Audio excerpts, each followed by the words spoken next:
5:82 வசனத்தில் பாதிரிமார்களை உயர்த்தியும், 9:34 வசனத்தில் பாதிரிமார்களை தாழ்த்தியும் கூறப்படுவதை விரிவாக விளக்கவும் என்று சொல்லி கடையநல்லூர் வந்து மைதீன் கேட்குறார். குரானை பொறுத்த வரைக்கும், ஹதீஸை பொறுத்த வரைக்கும் எந்த ஒரு ஆள்களையும் சும்மா காரணம் இல்லாமல் ஒசத்தி, காரணம் இல்லாமல் தாழ்த்தி சொல்லப்படாது. ஒருவரை உயர்த்தி சொல்வதாக இருந்தால் இன்ன காரணம்னு சொல்லி தான் சொல்லப்படும்.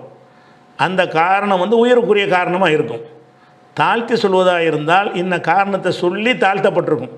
அப்போ அவர்களுடைய செயல்களால் தான் உயர்த்தி தாழ்த்தி பேசப்பட்டிருக்கார்களே தவிர பாதிரிகள்லாம் உயர்ந்தவர்கள், பாதிரிகள்லாம் கெட்டவர்கள்ங்கிற மாதிரி வாசம் குரானில் கிடையாது. இன்ன மாதிரி செஞ்ச பாதிரி நல்லவன், இன்ன மாதிரி செஞ்ச பாதிரி கெட்டவன் இருக்கும்.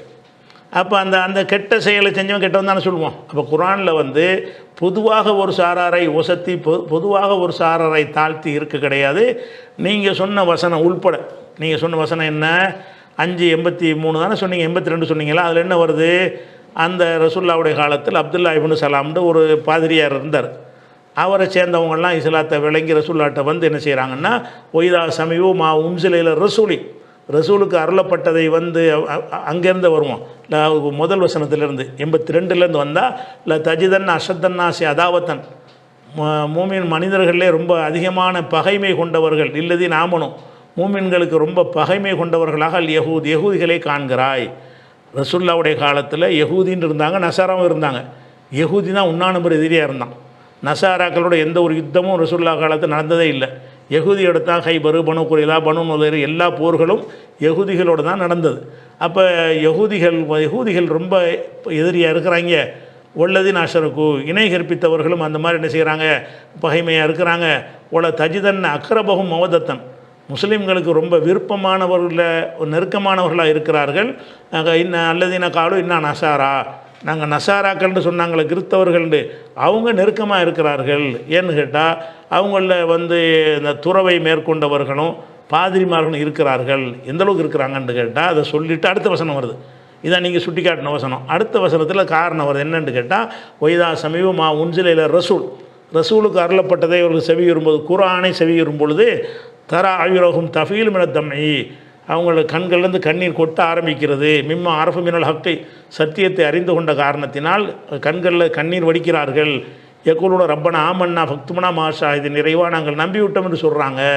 அப்போ கிறிஸ்தவர்கள் இருக்கக்கூடிய சில பாதிரிமார்கள் அவங்க என்ன செய்கிறாங்க, குரானை கேட்டுட்டு அதை இதை நம்பாமல் இருந்துட்டோமே, தப்பு செஞ்சிட்டோமே என்று கண்கள்லேருந்து கண்ணீர் வடித்து இஸ்லாத்தை ஏற்றுக்கொண்டார்கள்னு வருது. அப்போ இந்த செயலுக்காக தான் அவங்கள பாராட்டினான். அவங்க பாதிரி வேலை செஞ்சதுக்காக பாராட்டல, பாதிரிகளாக இருந்து கொண்டு சத்தியத்தை தேடி அலைகிறாங்க. அதில் என்ன சொல்லப்படுது, இதில் சொன்ன தேடுறாங்க. ரசூல்லாட்ட வந்து கேட்குறாங்க. ரசூல்லா அந்த குரானை ஓதி காட்டுறாங்க. காட்டியது அவங்க உள்ளத்தை வந்து ஈர்க்கிறது. ஈர்த்த பிறகும் ஏற்றுக்கொள்கிறாங்க. என்ன செய்ய, ஆமன்னாங்கிறாங்க, ஈமான் கொண்டோங்கிறாங்க. ஃபக்குத்துபனா மா ஷாஹிதீன், சாட்சியாளர்களும் எங்களை சேர்த்துக்கொள்வாயாகங்கிறாங்க. இதனால் அவர்கள் உயர்ந்தவர்கள்னு சொல்லப்படுது. சரிதானே? இது சரியான ஒருத்தன் வந்து மார்க்கத்தை, இஸ்லாம் மார்க்கத்தை வந்து விளங்கி சரியான முறையில் ஏற்றுக்கிட்டான்னு சொன்னால் அது பாராட்டுக்குரிய செயல் தானே.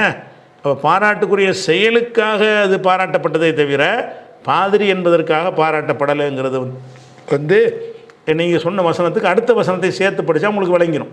5:82 நீங்கள் கேட்டீங்க, 5:83 சேர்த்து படிச்சிங்கன்னா இது வந்து உங்களுக்கு தெரிஞ்சு போயிடும். அதே மாதிரி வந்து கண்டிச்சு வசனம் இருக்குல்ல, கண்டித்த வசனத்தில் என்ன சொல்ல, சும்மா கண்டிக்கிறான் பாதிரிகளை இல்லை, யாய் உள்ளது நாமனும் நம்பிக்கை கொண்டவர்களே, இன்ன கசீரமினல் அஹ்பார் ஒரு ருஹ்பானி, யூத கிறிஸ்தவ பாதிரிமார்கள் அதிகமான பேர் வந்து லயக்குலுன் அம்பால நாசிபில் பாத்திலி, மக்களை வந்து அநியாயமான முறையில் மக்கள் பணத்தை திங்கிறாங்க.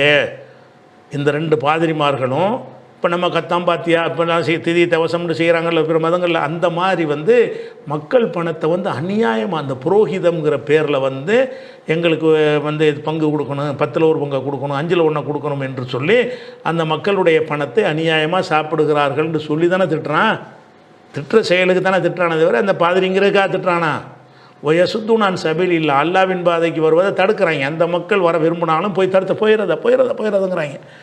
அப்படின்னு சொல்லி அல்லாஹ் சொல்லிவிட்டு தான் அவங்கள குறை சொல்கிறான் என்பது தான் 9:34 வசனத்தில் இருக்கிறது. அப்போ வந்து பொதுவாக பாதிரிகளை எல்லாம் குறை சொல்லி என்ன செய்யலை, வரவில்லை.